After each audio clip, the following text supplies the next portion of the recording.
for minor variances and or consent. This is a statutory public meeting. Anyone having an interest in any of these applications may make a oral or written submission for the committee's consideration, and there have been some written submissions that we have received. We have read them.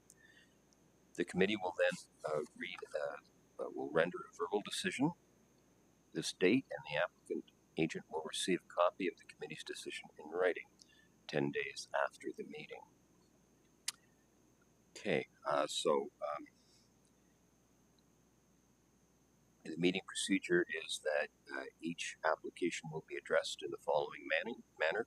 The planning coordinator will introduce the application and staff recommendation outlined in the report, which is posted on the City of Kitchener's website Friday prior to today's meeting. I will remind the committee of late written submissions, which I have just done, and we have received them, and there's some that came in today. I'm sure the people who wrote those, we have read them. I will confirm with the applicant agent that they have reviewed the staff report and whether they are in support of the staff recommendation. I will invite the parties in opposition to make oral submissions. The committee members may ask questions of the parties and in opposition. The chair will invite the agent applicant to make comments, if any, and the committee members may ask questions of the agent and the applicant. The committee members may ask questions of city staff. The committee will pass a motion to approve, reject, or defer the application. At this point in time, I am asking the committee for approval of minutes. Has everyone read the minutes? Is there a motion to approve the minutes from last meeting? Okay, we have Amanda and a seconder, Marco. Okay. Are there any pecuniary interests or general nature thereof? We have pecuniary interests. Are there any pecuniary interests? Seeing none, we'll move ahead.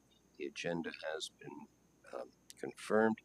We're going to rearrange the order. There's an applicant who needs to leave fairly soon. Marilyn, can you remind me which application that is? So that's for 6.7, which is a 2025-125, 50 to 56 Weaver Street West and 107 Yonge Street. 6.7. That's, yes, Weaver Street.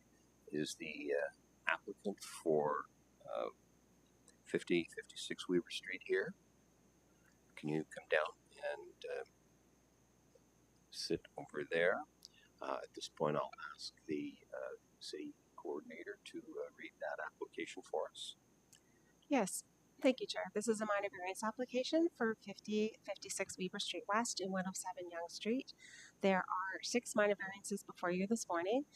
They are all to facilitate the development of an 8-story residential building containing 31 dwelling units and 2 lodging houses for a total of 33 dwelling units. These have been reviewed in accordance with the site plan application, currently with planning staff. The variances relate to a setback of 1.3 meters instead of 3 meters, 68 parking spaces instead of maximum, to permit a maximum 68 parking spaces rather than the maximum 41, to permit a yard setback for the 7th story of 3 meters instead of the required 6 meters, to permit a building height of 15 meters within 15 meters of an SGA zone of 24 meters rather than the maximum permitted 20 meters, to permit a yard setback where the lot line abuts an SGA zone of 1.3 instead of the minimum required 7.5, and to permit a loading space to be located 0.6 meters of the street line where the minimum required is 6 meters. As mentioned, staff have reviewed these minor variances in the context of a site plan application.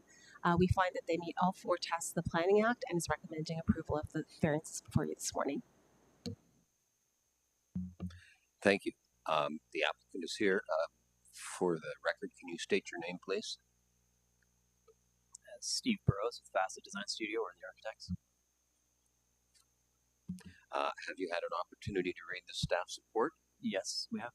And are you in support or opposition to the We staff? are in support. You are in support. Yep. Okay, that's good. Next, we will ask Members of the gallery, is there anyone in opposition to this application? Seeing none, so the applicant has read the report, is in support of the report. Is there a motion from the committee to deal with this? Marco? I have a couple questions for the applicant, if that's all right. So the parking number was a little bit confusing at first, but it sounds like the parking is based on only those residential only units, not the actual total number of expected residents. Can you confirm what the approximate number of expected residents would be? Yeah, so it's a bit confusing. Two of the units it's for an organization called Abbey Field, and what that is, there's 15 rooms, and so it's a lodging house scenario. So for two of those units, that'd be 30 people. So not all of those people have cars, but we anticipate some of them will, and some of them may get visitors. So that would really skew the parking significantly. The other portion of it is another not-for-profit organization, Senior Women Living Together, and so they will be 3 individuals in a 3-bedroom, and those they're sort of a family, but they're not really a family in a sense. And it's likely that some of them would have cars. There's 18 of those individuals, and so that totally accounts for 8 of the units. Where you have what is that? 50 individuals. So that's why we had to increase the parking. Okay, yeah. Thank you. Are there any further questions for the applicant or staff? Seeing none, is there a motion to deal with this application? Marco, and a seconder? Yeah, I'll move the staff recommendation to approve. Seconder? Maria? Okay. Any further debate or discussion? Seeing none, I'll call for the vote. All those in favor of the motion? Passed unanimously. Okay, good. That was... Okay, so we now move on to unfinished business. So there is none.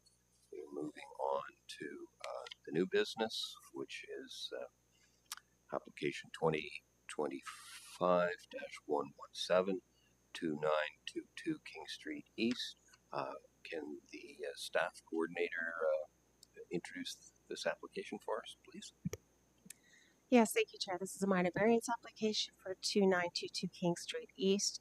It is a variance to permit a parking requirement of 17 parking spaces rather than the minimum required 24 parking spaces. And this is to facilitate the conversion of the existing building to a health clinic use. Staff have reviewed a conditionally approved site plan application, have reviewed that variance, the parking variance in relation to that site plan application, finds that it meets all 4 tests and is recommending approval. Thank you. I see the applicant is here. Could you state your name for the record?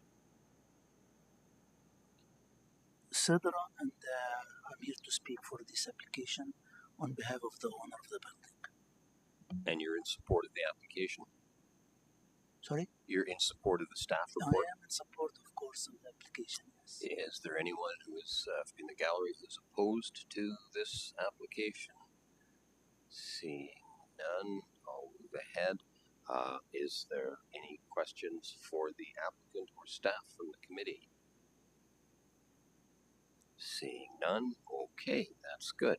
The next part would be no questions of staff, no questions for the applicant. Is there a motion from the committee? Marco? I will again move the staff recommendation to approve. Okay, we need a seconder. We have a seconder. Any general debate on this? Seeing none, I'll call for a vote. All those in favor of the motion on the floor? Carried unanimously. Thank you very much.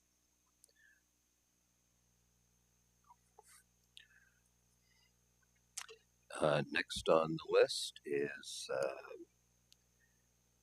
item number 2025-118, 630 Benninger Drive. Is there the applicant here?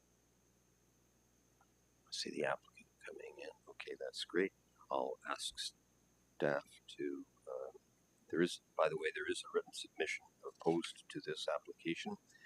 And can staff introduce the file? Yes, thank you, Chair. This is a minor variance application for 630 Benninger Drive. There are 5 minor variances before you this morning. They are to facilitate the development of Unit 1 in a vacant land condominium with live-work units and ensure that a maximum parking requirement can be shared amongst all the units in the vacant land condominium. So there's also some variances related to the parking and drive aisles, the parking spaces being shared over the unit lines, and the minimum amount of ground street line facade width and facade openings. Staff have reviewed the variances in light of the 4 tests of the Planning Act and find that they meet all 4. It is in relation to a site plan application that is currently being reviewed by staff. So there are some conditions that we are recommending be included with the variance approval. One of them, that the owner receive conditional approval of that site plan application, that the landscape plan addresses the requirements of our urban designer as it relates to screening of the parking in that corner of Unit 1. And finally, that the owner provide documentation of the satisfaction of the city solicitor and director, which demonstrates that the shared parking spaces and access arrangements are in place for the entirety of the vacant land condominium. Has the applicant is here, and for the record, can you state your name, please? Good morning. It's Rachel Wolf from MHBC Planning. Thank you. Do you have any questions for staff with regard to the application? No. And I'm assuming you're in support of it. Is there anyone in the gallery that is in opposition to this? Seeing none, okay. I'll open the floor for any questions from the committee to the applicant or to staff. Okay, seeing none. I don't have any questions. So I guess what we need is a motion to approve this or to defer. We need a motion for this item 6.2. Just a question for the applicant. I see the phasing, the line just sort of goes across the parking. What was the reason for the phasing having to be done in that particular way? So the rationale for it was initially when the first phase of the condo was built, we weren't sure of the exact location of where parking would be for the second phase. So it was put to kind of our best guess at that time. And so it's just kind of a remnant of a previous decision. I see. Okay. And then is there any, I know that one of the conditions is that it has to be approved by the city. Is there an anticipated plan for the access arrangement, or is it still sort of in the works? Yes, there is a plan. There's currently an access easement over the condo road. So a possible extension of that. We've also been reviewing the condominium declaration that's been registered and believe that it provides for the adequate access. Perfect. Thank you. Are there any further questions of the applicant or staff? Seeing none, I guess, is there a motion on the floor to deal with this application? And seconder is Mark. Okay, any further debate? None? Okay, then I'll call the vote. All those in favor of the motion on the floor? Just to confirm, the motion was to approve in accordance with the staff report. Okay, then all in favor? Carried unanimously. Thank you very much. Let's move on to the next one.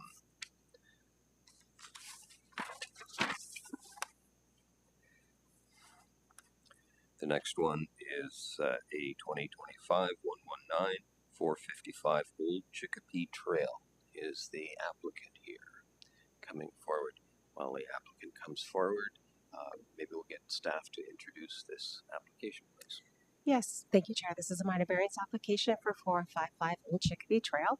There are two variances wrapped up in that recommendation to permit a rear yard setback for an addition of 4.8 meters instead of the required 7.5, and a rear yard setback for a deck of 4.2 meters instead of the required 7.5. These two variances will facilitate the construction of an addition and deck at the rear of the existing detached dwelling.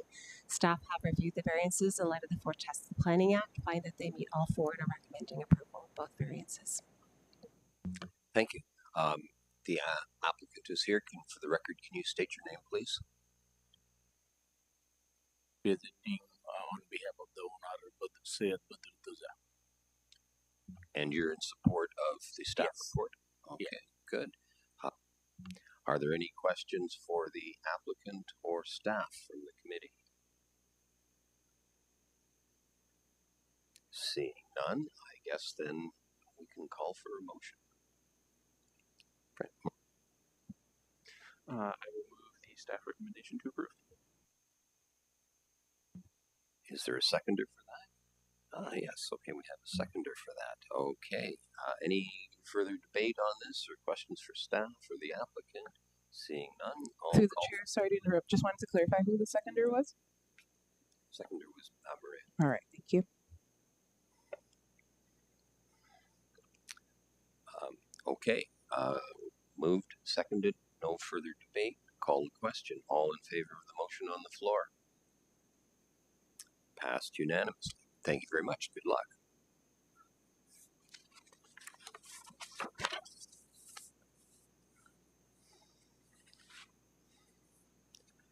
The next application is A 2025-122-117 Samuel Street. The applicant is here. I should make a note that there is a written submission from an adjacent neighbor who is opposed to this, but we'll move ahead and we'll go to staff to introduce the application. Yes, thank you, Chair. This is an application for permission under Section 45(2) of the Planning Act for 117 Samuel Street. The application seeks to expand a legal non-conforming use, a 5-unit multiple dwelling, to permit a 6-unit multiple dwelling, and then to expand the legal non-conforming parking area of 3 parking spaces to 4 parking spaces. So staff have reviewed this application for permission in light of the two tests for permission, which is it in the public interest? And number 2, does it create unacceptable or adverse impacts upon abutting properties? Staff have reviewed this application in light of those two tests and finds that it meets both of those. Staff is recommending approval of the application for permission, subject to conditions that the owner clearly demarcates the 4 approved off-street parking spaces and indicates the area of asphalt that's not to be used for parking. And then again, the second condition relates to completion of this work by April 30th, 2026.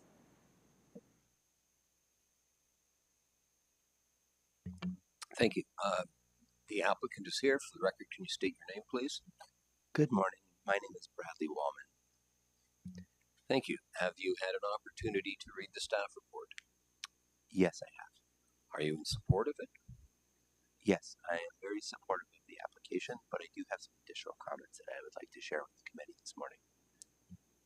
Okay, you have some additional comments? I do. Go ahead.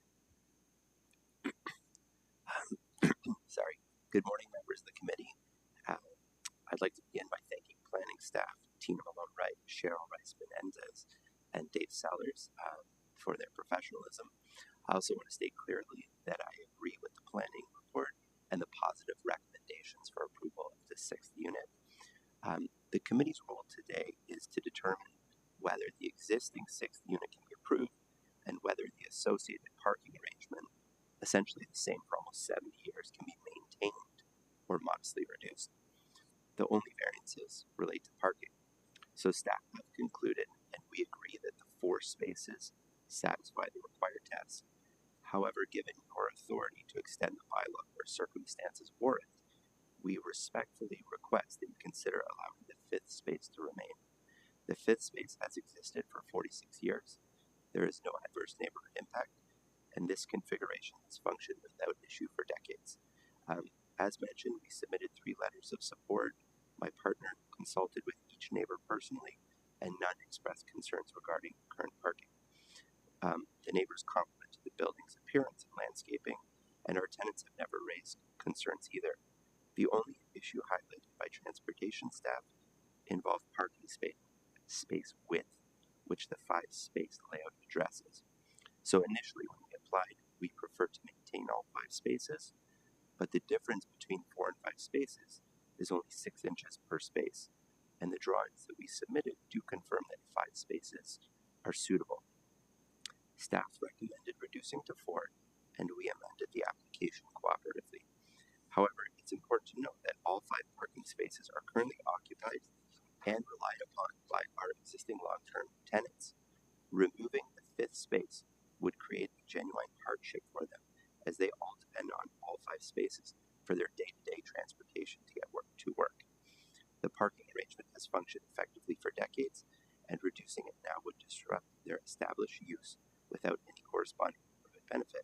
Our preference remains 5 spaces supported by neighbors and tenants, and we ask the committee to consider this additional modest variance. Thank you to the city staff and the committee for your time and consideration. We're very pleased to see the 6th unit legalized. We can manage with 4 spaces, though one tenant will lose their space and have nowhere to park. If possible, we kindly ask the committee to consider this decision to allow the 5th space to remain. Subject to your questions, those are my submissions. Thank you.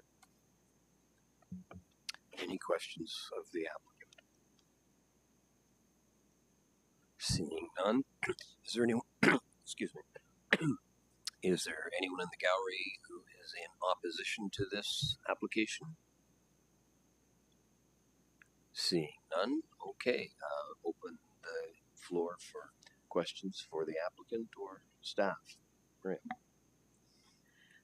I'm just hoping we can get a little bit of background on sort of the history of the property and how we came to be in a situation where we were no longer conforming. I don't know if staff or the applicant would be best suited to speak to that. Yes, I can answer those questions. Just getting the staff report up here. So the building was constructed as a 5-unit building in 1951 under zoning bylaw 1823. At that time, there was no minimum parking spaces required for the use. In 1961, it does show that there was a gravel drive for the apartment building that accommodated 3 parking spaces, and that has been accepted as legal non-conforming status regarding depth of the parking space and location on the property. This legal non-conforming status was confirmed in October 9th, 1962. In 1989, there was a minor variance application before the Committee of Adjustment by a previous owner to add a 6th dwelling unit. At the time, the application was refused because there was insufficient parking for the 6 dwelling units. And it is noted that the zoning bylaw requirement at that time was 1.2 parking spaces per dwelling unit, so a little higher than our current zoning bylaw. Unfortunately, I don't believe there was any follow-up by city staff, enforcement staff, or neighbors about the 6 dwelling units, so it may have been put in place at that time, not heeding the Committee of Adjustment decision for refusal of the application. So we're here today to legalize the 6th dwelling unit, and that's before you this morning. And then perhaps a follow-up question for the applicant. My understanding of your request is you're in agreement with the report, but would prefer if there was a 5th parking spot. Is that correct? And then should the sort of 5th parking spot no longer be there, what's the plan? Because I know on Krug there's no winter parking, so I'm just curious what the plan is for that. So we will have to determine which tenant is going to lose one of their parking spaces, and they're going to have to find another area to find off-street parking to comply with the parking restrictions in the wintertime. Okay, thank you.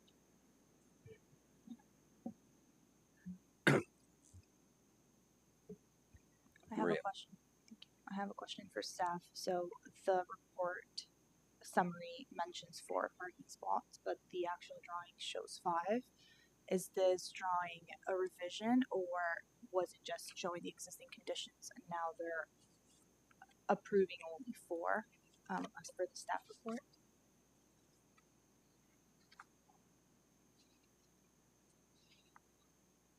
The sightline shows, or at least numbers 5 different parking stalls. So I'm just trying to understand why the cover mentions 4, but the actual sightline has 5.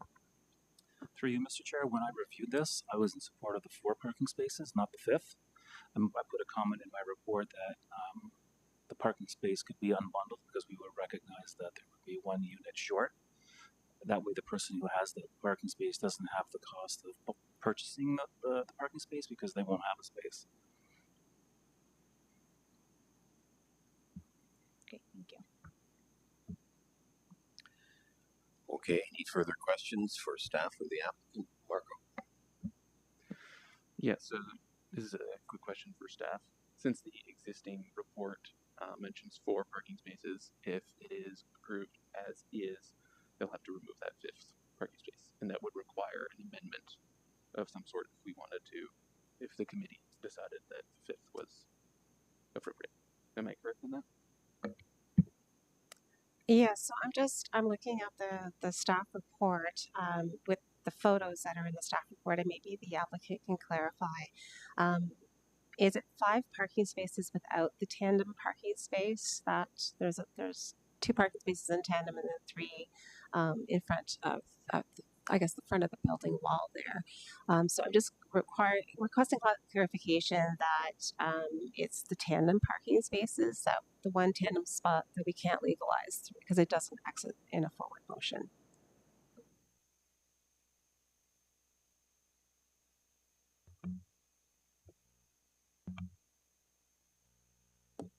Just for confirmation.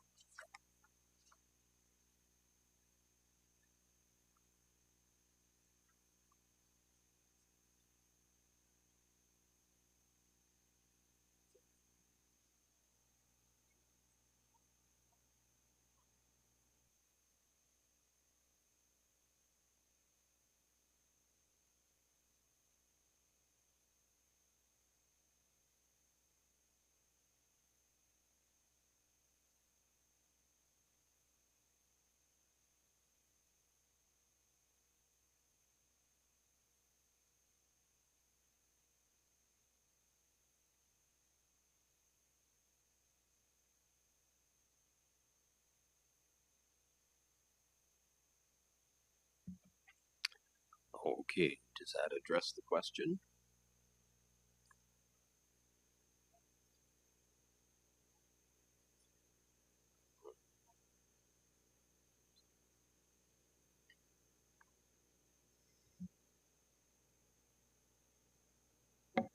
I guess my follow-up question further to that discussion, like, does staff feel like they've reviewed what was was there a disconnect here, or like is this sort of something that should be considered? Yeah, through the chair. What's here in the report is what I've agreed to. This second submission, we did not agree to it because that 1 space is within the corner visibility triangle. And we're not going to, what we're doing is we're already supporting one that is in the the corner visibility triangle. This one is even encroaching farther into it, so we will not be supporting that second diagram that shows 5 spaces along the frontage of Krug Street. Yeah, I don't like things in visibility triangles either. Maria, you have a question? Yeah, so just for staff, I don't see one or an extra parking stall. Like the drawing I have in front of me in the staff report is the same as this one. I don't think there's an extra parking stall that encroaches further into the visibility triangle. I think the 4th and the 5th are the ones that are in tandem parking. Through the chair, I just looked at it 15 seconds ago and it shows 5 of them along the frontage, so I'm not sure where that plan is right now. That's not the one that I have. The one that I have is the one in the report that Marilyn just handed to me. Can I go take a look at it, or do I have to stay here? I can go take a look at it. It's not a problem.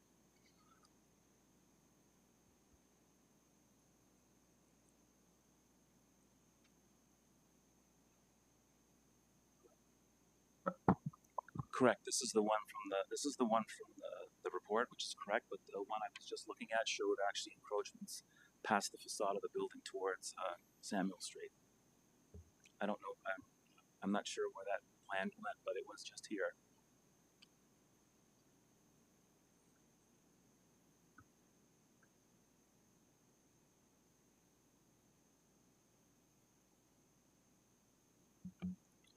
There seems to be a little bit of confusion. Are you okay with this? Yeah, I see the one on the screen. It's different than the one that I just handed. So the plan on your screen, it shows parking space number 1. That's the one that's encroached. Do you see it now, or?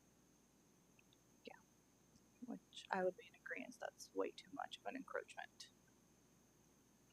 If I can add again, our intention for today is to approve the 6th unit, and yes, there was city staff have been very supportive regarding the 4 spaces, and as mentioned, our objective first and foremost is to secure approval of the 6th suite, and if we do need to remove a space, we are prepared to do so, but we just wanted to present this for discussion. But again, at the end of the day, our objective is legalization. If that requires 4 parking stalls, then we're prepared to move forward for that. We'll just have to make arrangements with the 110. Through the chair, I don't think that should even be a point of discussion today. Even looking at this second plan showing the 5 spaces, because I had discussions with the applicant months ago with planning staff, and that's not something we agreed to. Then I would like to remove that request from today's meeting and just fine. move forward with approval of the staff's recommendation. Okay. I'm a little confused.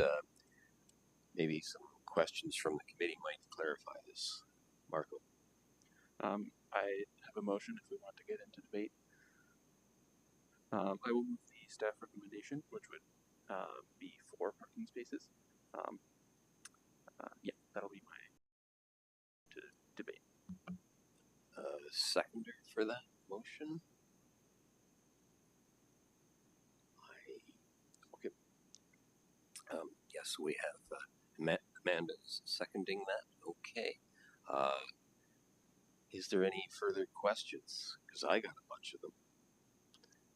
Just a point of clarification. I think we just need to be clear in the motion that we're making. Because I even find like this site plan a little misleading because it has the 5th sort of slotted in there behind. So I think if we're making a motion for 4 parking stalls, I think we just need to be clear that it's 1, 2, 3, 4 as indicated on the site plan that is included in this report. Yeah, because it's funnily put together, I guess. Yeah, I have a tiny bit of concern. Correct in that? You're correct in your assumption with that, yes.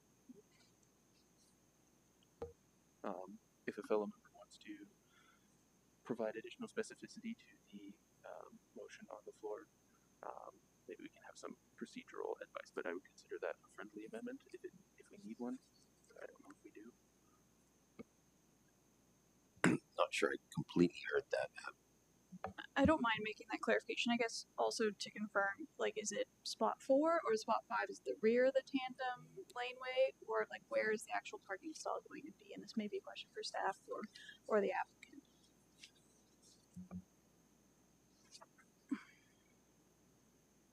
I'll answer the question if Sure. the applicant doesn't want to talk about the application. Through the chair, I'm looking at the 4 spaces. That 5th one, I understand that it's been there for a number of years and it has been functioning. Okay. But we're only looking at the 4, not that 5th. Okay. So it's the one that immediately, like, there's the right on group there. Okay, so I don't mind making a friendly amendment to Marco's motion that we would be approving spots 1, 2, 3, and 4 on the site plan provided in the application package.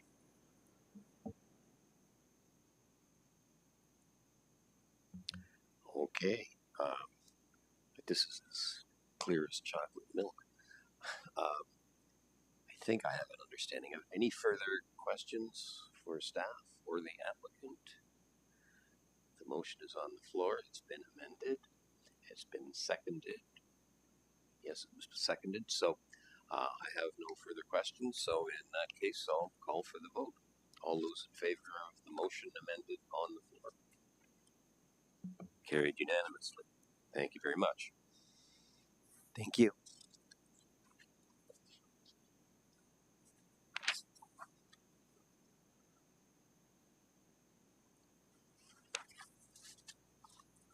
Okay, the next application is A 2025-123, 20 Gildner Street. Is the applicant here?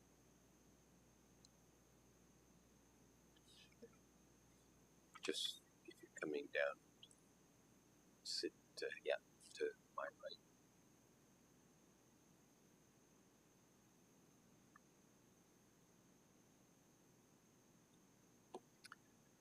Okay, we have the applicant. Is there, I guess I'll ask for staff to introduce this application. Yes, thank you, Chair. This is a minor variance application for 20 Gildner Street. It is a variance to permit a lot width of 12.3 meters instead of the minimum required 18 meters, and to permit a lot area of 693.7 square meters instead of the required 700 square meters. This is to facilitate the construction of 2 additional dwelling units within an existing 10-unit multiple dwelling for a total of 12 dwelling units on the subject property. The variances are being reviewed in accordance with the site plan application. We find that they meet the 4 tests in the Planning Act and are recommending approval. Thank you. And the applicant is here. Can you, for the record, state your name, please? My name is Shadi Fahal. Great, thank you. Have you had an opportunity to read the staff report? And are you in support of it? I am.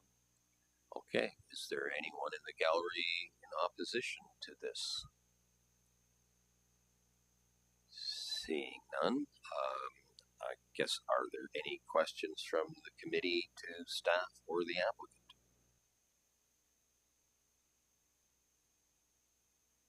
Seeing none, I guess this is fairly straightforward. Is there a motion? Marco is moving, and the seconder. I will make a motion to approve as per the staff report. Seconder, Amanda. Our name's confused. Maria is the seconder. Okay. Any further questions or debate from staff or committee? Seeing none, the motion has been made, and I guess call the vote. All those in favor? Unanimous. Okay, I guess that's it. Good luck. Thank you. I'm getting confused.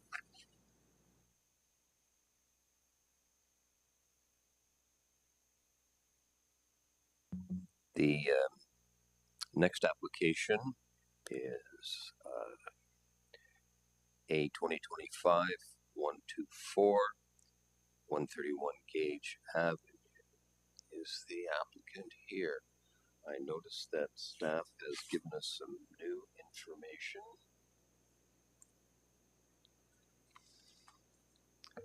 Okay. Can staff introduce the application and also explain this event? Yes, of course. I will do that, Chair. This is a minor variance application for 131 Gage Avenue. There are 3 variances before you this morning. An easterly side yard setback of 2.7 instead of 3 meters, a floor space ratio of 0.7 instead of the maximum 0.6, and to permit a front yard of 5.9 meters instead of the required 5.6 or maximum permitted 5.6. These variances will facilitate the development of a 3-story multiple dwelling having 36 dwelling units in accordance with the site plan application that staff is currently reviewing and processing. The committee did receive a written submission from Dentons on behalf of CN. Their comments are stating that the application for variance is premature as serious issues relating to safety and compatibility remain unaddressed. Staff, in response to the Denton submission, have prepared an addendum report which was provided to you this morning. And I will just highlight a few items of the addendum report since you probably haven't had a chance to review it and read it in detail. So as noted, staff have processed a site plan application. CN provided comments to that site plan application in October of 2025. Staff note that there were 14 comments conditions provided as a result of that site plan application, and staff have been working with the applicant in satisfying those conditions.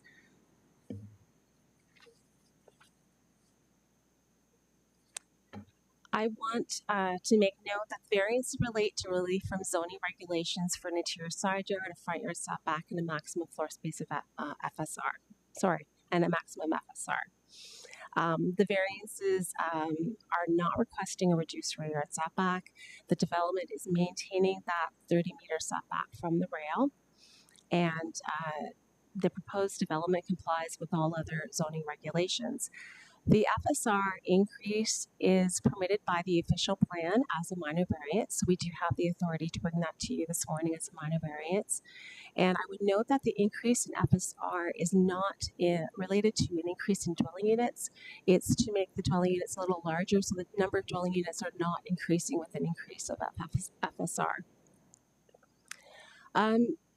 The provincial policy statement and the PPS talk about where avoidance is not possible, planning authority shall protect the long-term existing and planned industrial, manufacturing, or other major facilities that are vulnerable to encroachment by ensuring that the planning and development of proposed adjacent sensitive uses are only permitted if potential adverse impacts or effects are mitigated. Staff in this case feel that we've done that through the site plan application. Development and Housing Approval staff is of the opinion that the related site plan application, including conditions and planned features, the long-term viability of the adjacent rail facility will be protected. With respect to the PPS, the subject property is currently designated low-rise residential. It's zoned low-rise residential 5 zone. The land use and zoning that were put into effect in recent times were established in consultation with CN. And moreover, the proposed development fully complies with the minimum required setback of 30 meters. We also are processing the other concerns and comments through the site plan application. So we feel that there are no conditions that are applicable to the variances before you this morning. So as a result, staff are recommending approval of the variances before you as they meet the 4 tests of the Planning Act. Just a quick question for clarification. That is as per the new document we just received this morning? So the recommendation before you this morning is not changed from our original staff report. The addendum report was merely to provide you additional information in response to the addendum submission. Okay, I think I got that. Okay, to the applicant, for the record, can you state your name, please?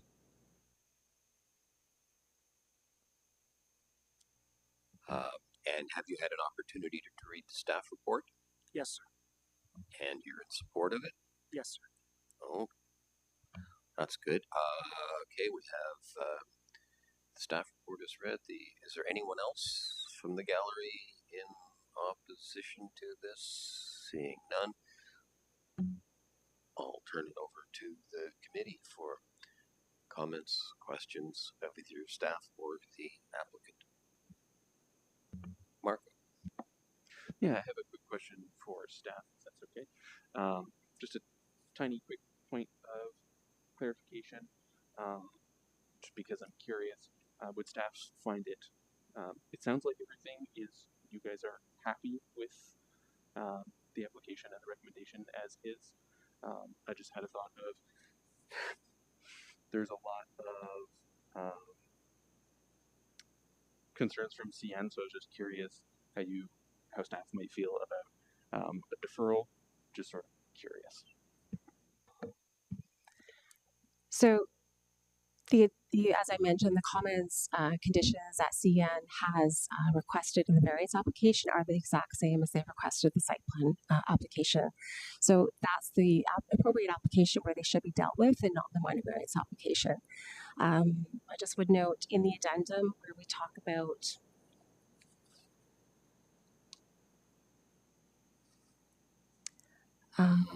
So in terms of the is it necessary that they be imposed? Are they applicable to the variances before you this morning? They are not. They were appropriately dealt with through the site plan application. And I can assure the committee that we are going to be meeting with CN to talk about the site plan application in more detail. Thank you. I have a follow-up question for the applicant, if that's okay.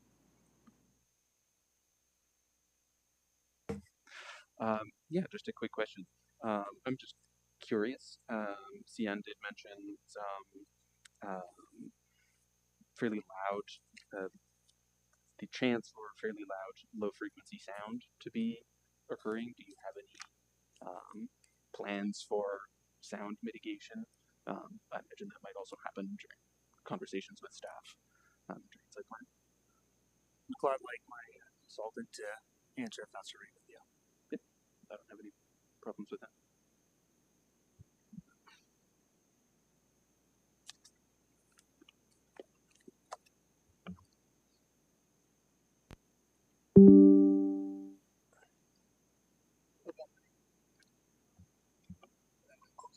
May I have a question again? Sorry. Okay, for the record, can you state your name, please? Oh, I'm sorry. I'm Ali Kehan. I'm project manager for the project. Regarding this CN mitigation of noise, we have hired a noise study consultant, and they are working with CN to solve the problem. Okay, thank you. Actually, we have already submitted noise study for them in maybe 4 months back, more than 4 months back, and got a feedback from them. And again, the consultant asked for some clarification. No, we are waiting for them, and yeah, we are working with them to solve the problem. Yeah, thank you. I was just curious. I listen to music sometimes, and I know that low frequency sound can go through walls pretty easily, so I was just curious. Thank you. Okay, is there any further questions? Maybe just a point of clarification, just because this was coming to us, this addendum fairly late. So, am I right in understanding the city's position that this is not the appropriate venue to address these concerns? Because whether there's a sort of minor issue on rear or interior yard, it's not going to make a difference in terms of sound and proximity. It's really, in my mind, when I read the sort of concerns of CN, it's the development at a larger scale and the impact on it of the proximity of the railway. Is that a fair understanding of sort of the city's position? So in terms of the minor variance application, it's applying conditions that are reasonably related to the variances. So in staff's opinion, the conditions comments were appropriately dealt with at the site plan application. The applicants are not requesting a rear yard variance. They are meeting that 30-meter setback. It really is matters related to the development, the site plan application that would be more appropriately addressed at that time rather than conditions of a variance approval, which are difficult to satisfy and have them come into effect to be able to approve a site plan. So it's the chicken and egg scenario. So staff again feel that the conditions comments need to be reasonably related to the variances in order to apply them to as conditions. Thank you. Okay, just not sure who's asked this before. Is there anyone in opposition to this? Okay. Are there any further questions from the committee? Okay, we do have a motion on the floor. I haven't had enough coffee yet today. Okay, motion. Marco. I will move the staff recommendation to approve. Is there a seconder for that? Amanda is the seconder for that. We've already asked questions of the applicant and or staff. Any further questions or concerns from the committee? It's been moved, it's been seconded, so All those in favor? That's unanimous. There you go.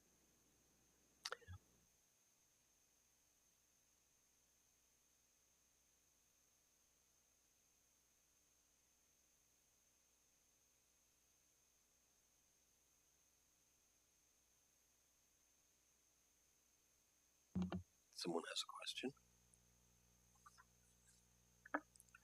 I believe the applicants are just seeking clarification on what the motion means and what just took place. So the motion was carried, so that means the application's approved. Yeah.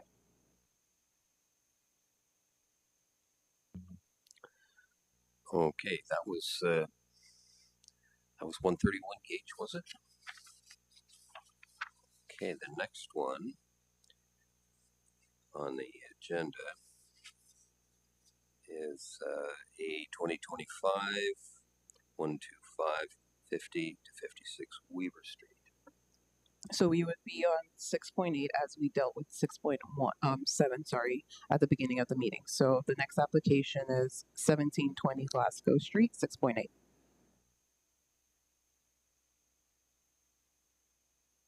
Thank you for that correction. So we're on to Glasgow Street. Will staff like to introduce this application, please? Yes, thank you, Chair. This is a minor variance application for permission, another expansion of a legal non-conforming use under Section 45(2) of the Planning Act. It's an existing place of worship, and they would like to create or develop an addition at the front of the existing place of worship rather than at the rear. So staff have reviewed the application in light of the two tests that we apply to expansions of legal non-conforming uses. I'll remind the committee again, is it in the public interest or does it create unacceptable or adverse impacts upon abutting properties? So staff have reviewed the application in light of those two tests and finds that it meets both of those as recommending approval.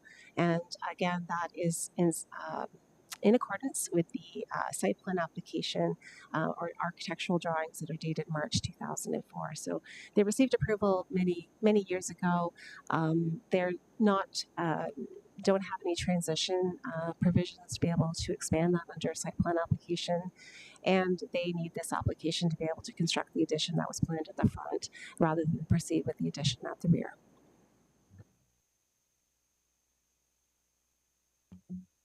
Okay, that's great. Is the applicant here? Yes, I see the applicant. For the record, can you state your name, please? Luke Passport in support of the application. In support. Okay, is there anyone in the gallery who's opposed to this application? Seeing none. Okay, over to the committee for a motion, I guess. Yes, Maria. I move a motion to approve as per staff report. Seconded by member Gambetti. That's good. Okay, so motion received, seconded. Any questions from the committee for staff or the applicant? Seeing none. Okay, we have a motion. We have it seconded. Any further debate? Seeing none, I'll call for the vote. All those in favor of the motion? That's carried unanimously. Thank you very much.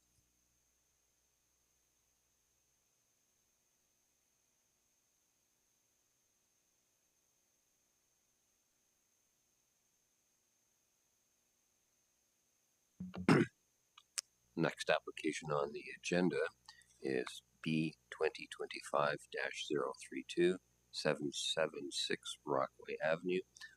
Is the applicant here? I see the applicants here. Let it be known that there have been a number of written submissions in opposition to this application, and we'll get to that in a little while. Has the applicant had an opportunity to read the staff report? Yes. No. Is there? I'll present the application and then we can go to the applicant. Yeah. Okay. Thanks. Thank you, Chair. So this is a consent application for 776 Rockaway Drive. It is a consent application. The proposal is to demolish the existing detached dwelling on the subject property and construct a semi-detached dwelling. And they would like to be able to convey each half of the semi-detached dwelling independently. So that is why you have the application for consent before you this morning. So the application is about land tenure ability to sever each of the, or convey, deal with each half of the semi-detached dwelling. The semi-detached dwelling is a permitted use in the Res 4 zone. So they technically could come in for demolition and building permits outside of this committee of adjustment. So what they want to do with this application is, again, it's in relation to financing and conveyance of each half of the semi-detached dwelling. So I just want to clarify that in terms of it's not a question of use. The use is permitted by the zoning bylaw. It's a question of being able to either rent both sides and have both semi-units on one property or two individual properties. Staff have reviewed the application in light of provincial, regional, and city policies, find that they meet all four in the official plans and PPS, provincial policy statements, and is recommending approval subject to a number of conditions. And you have a number of written submissions before you in relation to this property. I can also clarify that the property is not in a cultural heritage landscape, does not have a heritage designation under Part 4 or 5 of the Heritage Act. So there are no heritage concerns for our heritage planning staff. I just wanted to clarify that for you. And I'm happy to answer any other questions that you have before you this morning. Okay, are there any questions from the committee for staff? Seeing none. Okay, has the applicant had an opportunity to read the staff report? Yes, I have. My name is Rima Masri. I'm the architect on the project and the agent of the applicant. If I may just say a quick introduction to reiterate what Tina was saying. So we're here just for an application for severance. There are no minor variances. The design proposal meets all the zoning requirements, and part of 25% of the units will be afforded at or offered as a market affordable units as well. So the owner wanted me to highlight that. And finally, I have a comment on the conditions when the time is right.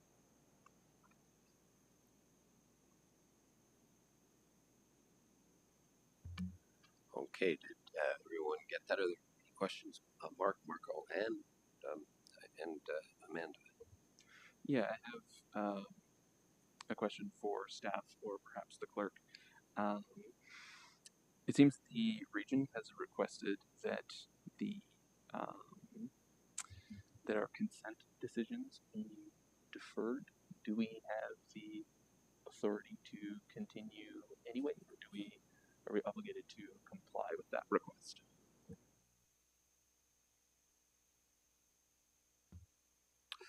Through the chair, so we did receive comments from the region of Waterloo this morning, 15 minutes before the meeting.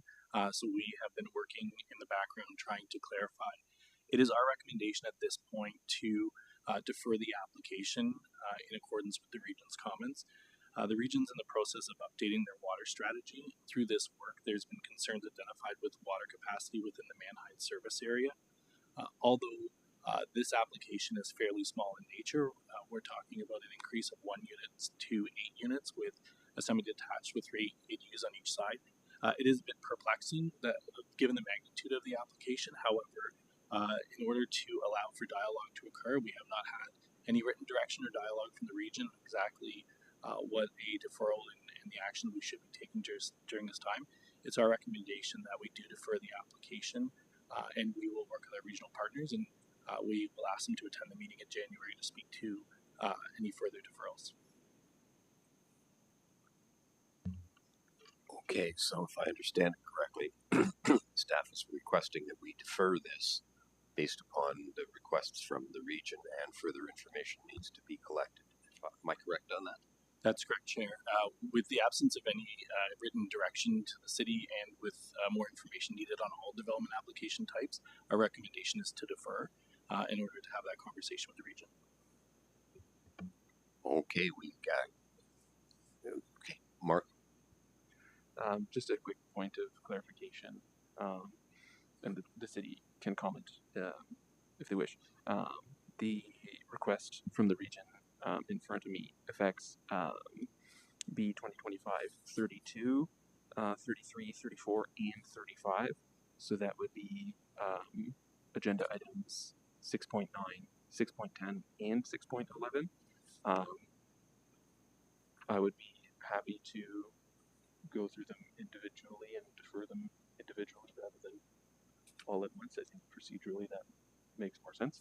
But just so that everyone is aware, the region has requested deferral for multiple agenda items. You just read my mind. That's exactly what I was going to say. Another somewhat confusing one. I understand there are a number of people in the gallery that are opposed to this application. Just so you know, the recommendation from staff is to defer this. Do you want to speak to the committee? Okay, come on down and sit to be your right or my left.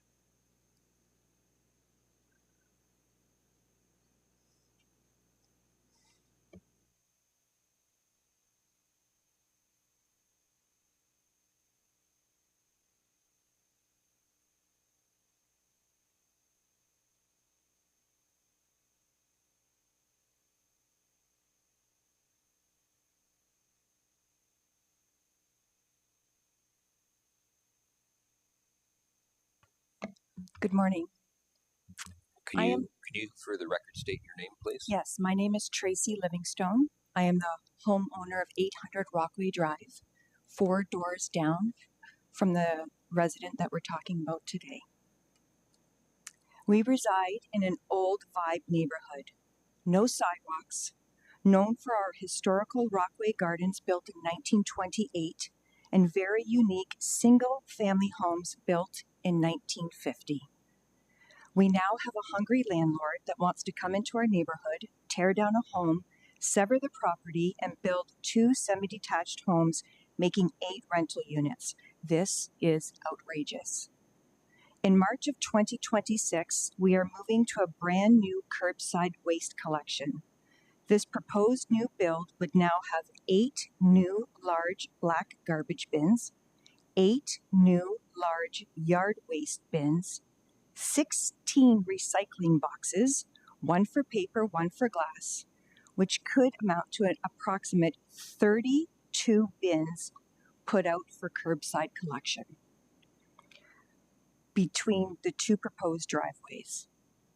This road space would not accommodate all these bins without compromising traffic and the safety of pedestrians walking on the road, since this neighborhood does not have sidewalks.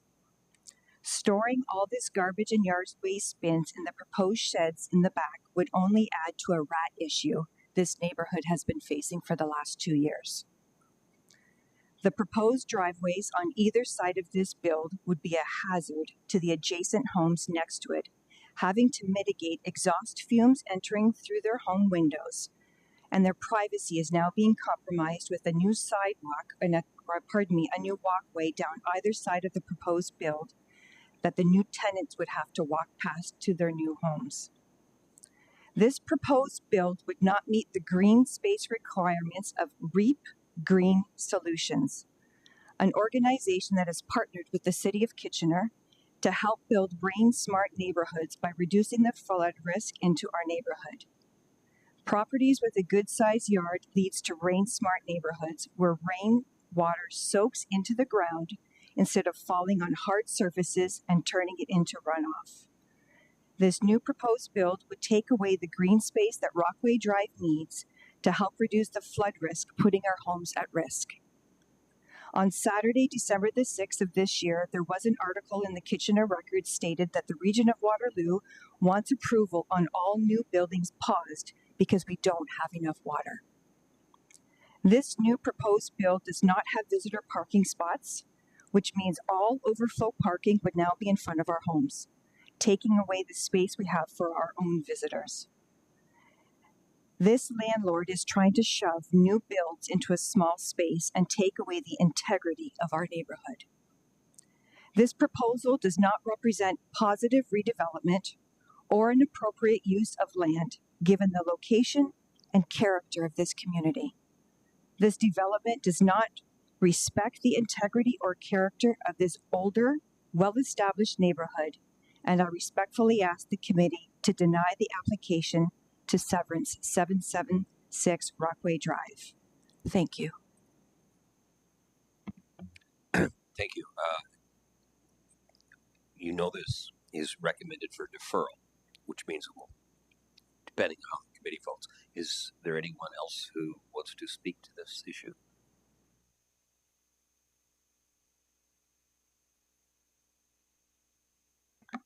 Is there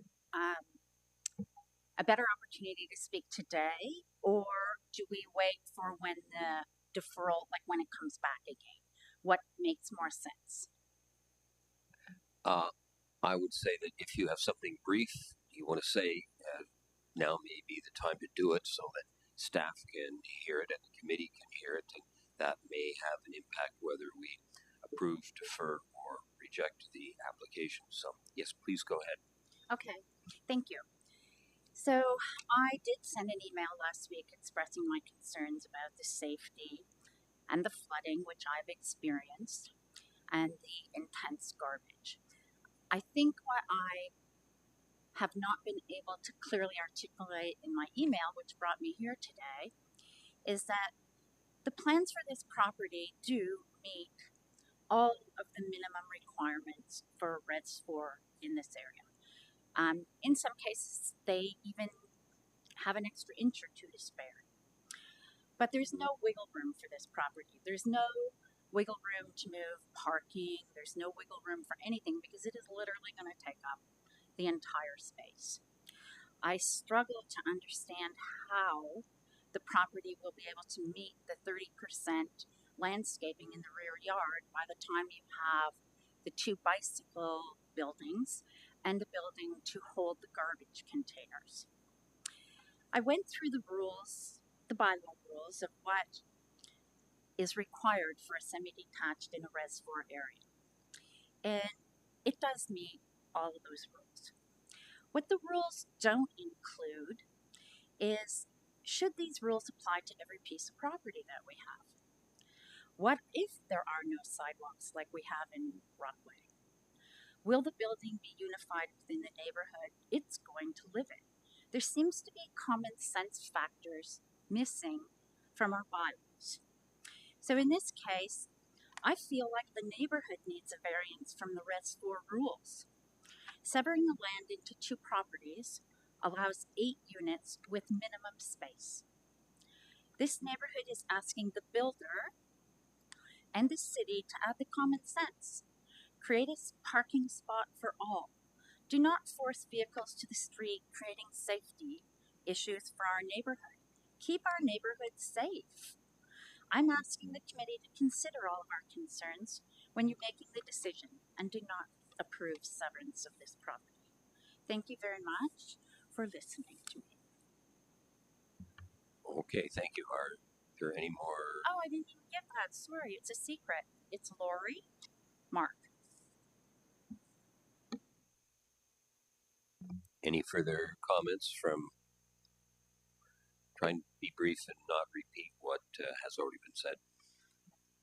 That's a little hard not to repeat, as we feel it's very important that we are heard, and the redundance, I think, we'll see how important this is. My name is Georgina Georgiou, and I live on Floral, so behind Rockway Drive. We are opposed, and I speak for the whole community, that we are opposed to severing this land and the development as it is right now. We are not against growth, but this plan is meaning the bare minimum of the standard and ignores the realities of our neighborhood, our safety, and the intent of the city's own planning policies. This affects our whole community, not just the owners within 30 meters that were notified of this. The proposed severance will permanently shrink the land into 2 parcels. That's far too small. If the buildings ever needed to be rebuilt in the future, the lots will be confined to those tiny footprints. This is a short-sighted planning. Second, as stated before, Rockaway has no sidewalks. People, seniors, families, dog walkers use the street every day. This property sits on a bend with poor visibility, adding 4 parking spaces so close to the road, not including visitors who are bound to come visit and park on the street, creates dangerous situations.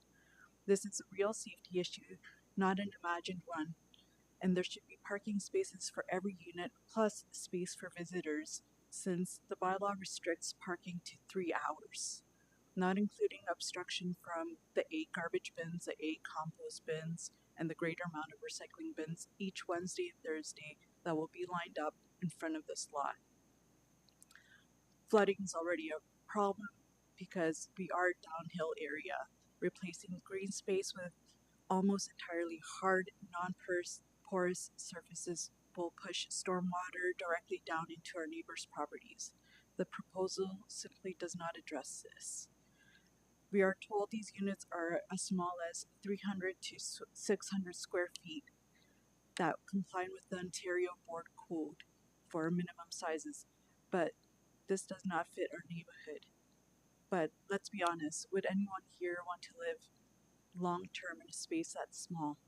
The backyard will be full of sheds, various garbage bins, mechanical equipment like the air conditioning units, thus questioning if the 30% landscape standard will be met.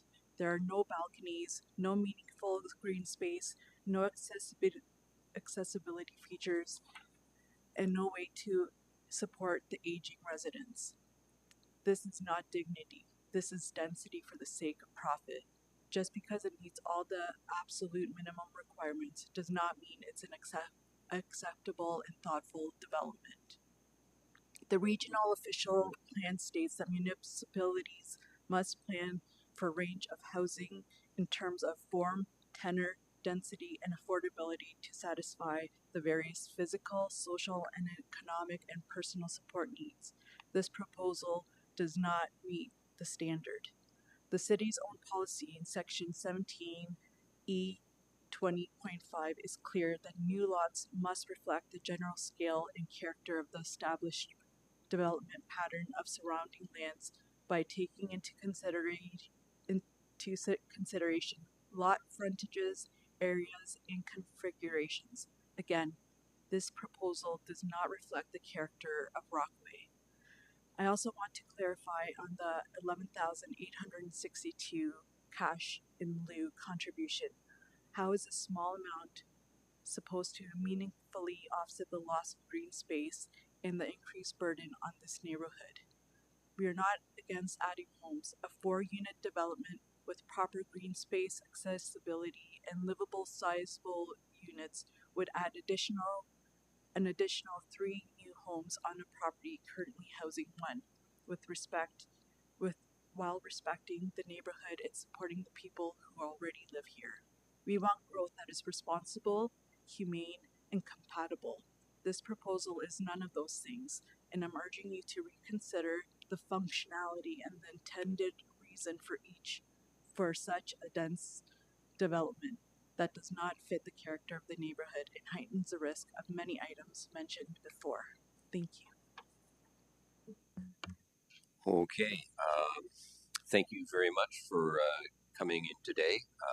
We'll see where this goes from here. I have a quick question for staff. They is a recommendation to defer. Is there a timeline on that? Through your chair, the request from the region was to defer. I'm recommending a January meeting. We're hoping to sit down with regional staff this week or next, and we should have more direction. So my recommendation is defer to January. we can always request a further deferral, but I think that would be, out of fairness, the first opportunity to revisit these applications. You think that'll be enough time? I'm hoping so. This is the time of year where we always have hope. Okay. The applicant wants to say something. Please, thank you. I haven't received the region's letter, so I'm a little confused because we already have a letter from the region approving the application. I know about the water issue, and thank you. And my understanding is that the region stopped reviewing new applications, so I'm just a little confused how they withdraw their approval after the fact. So, like if I have to read this, but I'm not against the deferral if it's only till January, but please, like the applicant shouldn't be asked to pay deferral fees. And then I also would like the chance to discuss the conditions. I'm not against the conditions, but some of these conditions don't apply to this development. For example, we don't have basement. So some of these conditions can be removed. Some of them are being addressed through the engineering submission already, and 4 of them relate to fees. I'm just also concerned. It seems like a back door to. So these conditions are similar to typical site plan application that is not subject to this property. So I'm not sure that using the committee of adjustment with all these conditions, what appears to be to replace the site plan approval wasn't the ministry intent, but maybe staff can consider to put some of these conditions under the zoning compliance review. Especially the fees, and so that we're not creating this chicken and egg problem. Because, for example, we have the building permit conditional on the severance, but if the severance is conditional on some of these conditions go back all the way to occupancy.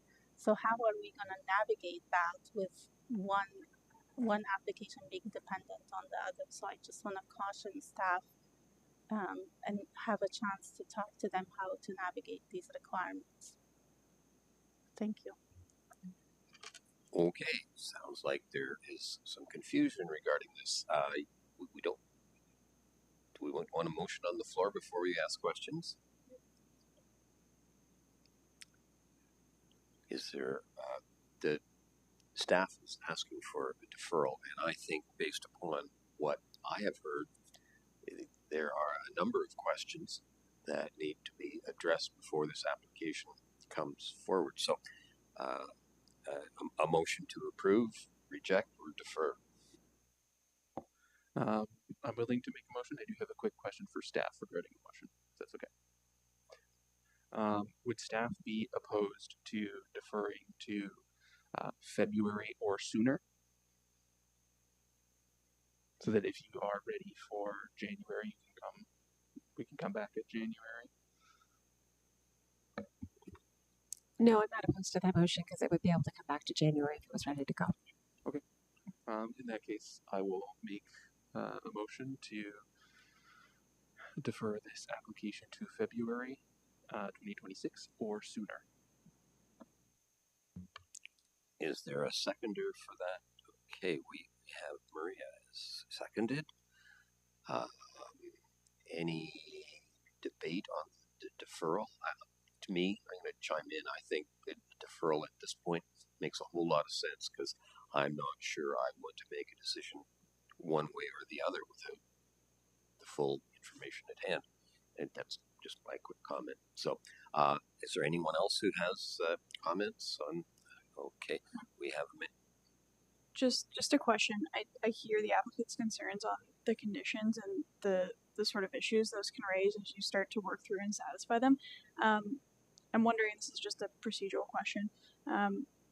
Is this something, as we're waiting for direction from the region, that the city would be open to sort of working through the applicant so that we can come I guess, with a set of conditions that are satisfactory to both parties when this is heard next? Through you, Chair, the conditions that have been recommended for inclusion in the recommendation are standard conditions of consent.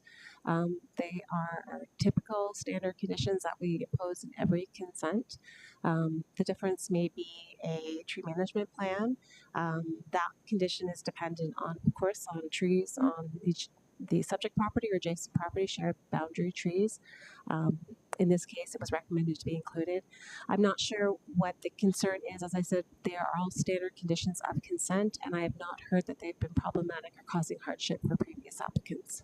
I guess my question is, like, what is, they obviously have concerns, so what's the appropriate venue? Is it next time we talk about this in January or February, or is it sort of in the background while we wait for that?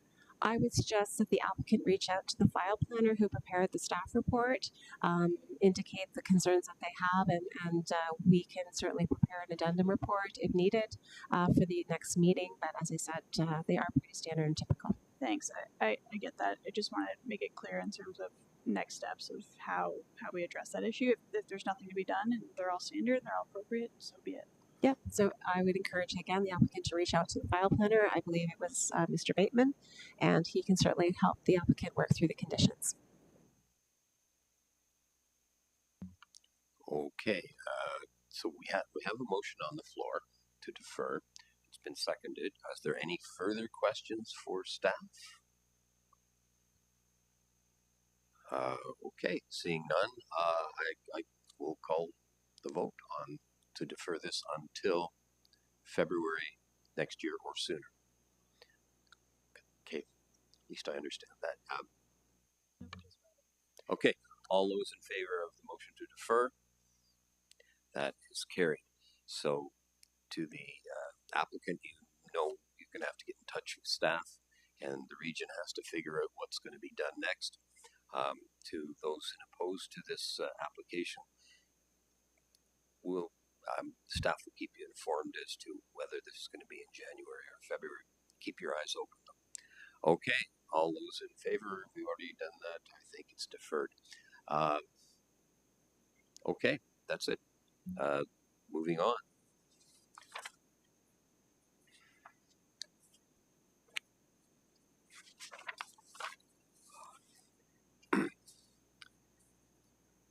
The next application is B 2025-033 104 Brentwood. Is there an applicant here? No. For some reason, I see a note here that the region. Oh, there is. Yeah, okay. There is a recommendation from the region to defer this application as well. The applicant is here. Our staff recommending the deferral. Yes, we are, Chair. Similar to the previous application, those comments apply to this application as well, so we're recommending the same motion that was put forward for the previous application. Request for deferral to February 2026 or sooner, and that's before this morning. Okay, just a quick question. Defer until when? February 2026 or sooner.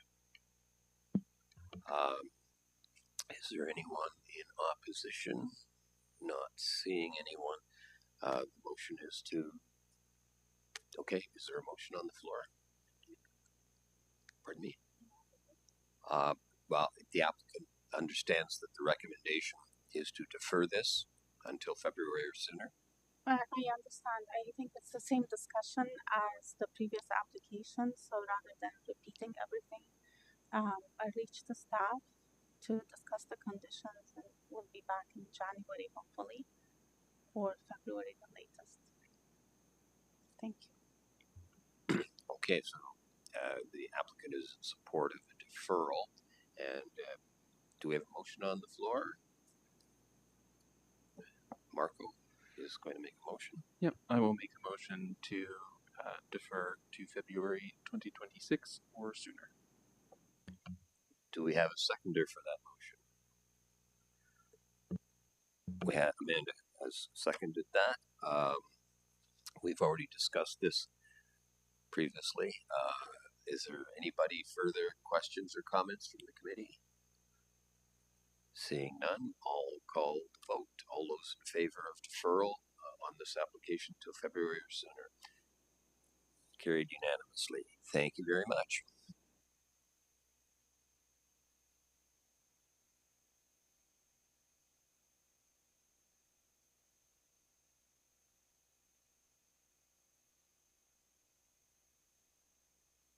Okay, the next application. Just give me a second here. Is a minor variance application A 2025-34-35 2025 127 67 and 71 Blucher Street. To staff to introduce this application. Yes, thank you, Chair. There is a minor variance application and 2 consent applications before you this morning. The variance application relates to 3 variances to facilitate the severance. The one severance would create a new lot and easement for access, and the second application for consent is proposing an easement in conjunction with the first application for consent. I won't go through all the details. Again, there is a recommendation from the region for deferral, so I would suggest that the same recommendation be put forward February 2026 or sooner if the applications are ready to go. If there's any concerns with the conditions, I would suggest the applicant reach out to the file planner. Okay, so staff recommendation is again to defer. I see the applicant is here. For the record, can you state your name, please? Sure. Kristen Barristill from GSP Group. Okay, you've heard that the staff recommendation is to defer this till February or sooner. Yes, I did want to take an opportunity to perhaps appeal to the committee to reconsider that. This application is recognizing or splitting or doing the consent for mortgage purposes. There are 10 dwellings that exist at 71 Blucher Street and 4 dwellings that already exist at 67 Blucher Street. The consent that you see in front of you this afternoon is the intent is not to facilitate any future residential development. There are existing services that come to the site right now. So in terms of what the region is requesting with respect to deferrals, I believe in this circumstance it may not apply. There is no water servicing considerations or additional water servicing considerations that would result from this consent application. We've had a chance to review the staff report and recommendations. There are a number of conditions of consent approval, but we have no concerns or objections with any of those recommended conditions. Okay, thank you. Are there any questions, comments from the committee? Okay, do we have a motion on the floor for this application?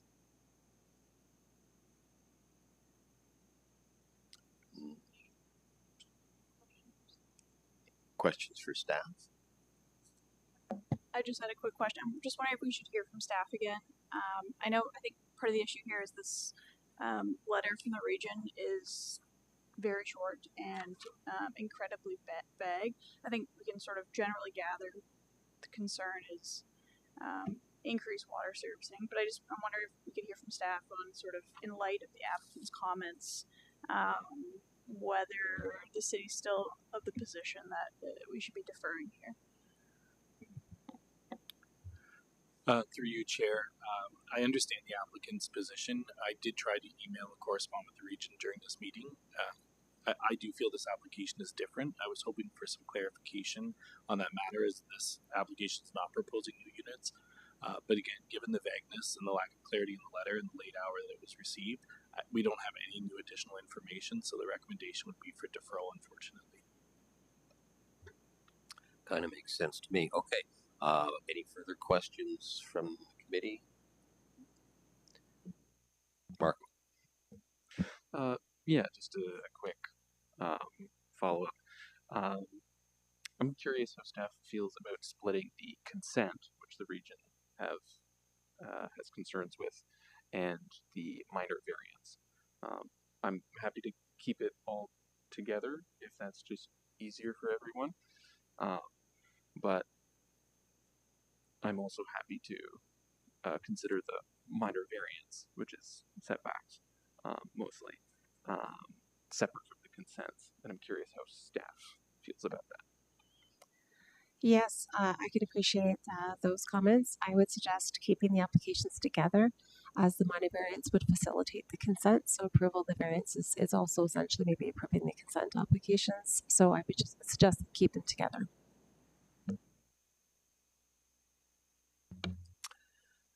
Any further questions for staff or the applicant? Okay, so we need a motion to defer until February or sooner. Yeah, I will make that motion to defer until February 2026 or sooner. Seconder for the motion. Maria is the seconder. Okay, any further debate, questions? None from me. Okay, I'll call the vote. All those in favor of deferral until February next year or sooner? Okay, that's carried unanimously. Okay, so I guess we'll see you in January or February.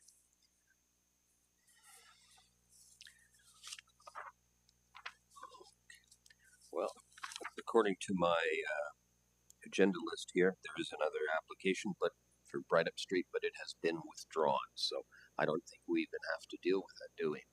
Okay. Then in that question, we now are at the situation where this meeting is coming to a close. Do we have a motion to adjourn?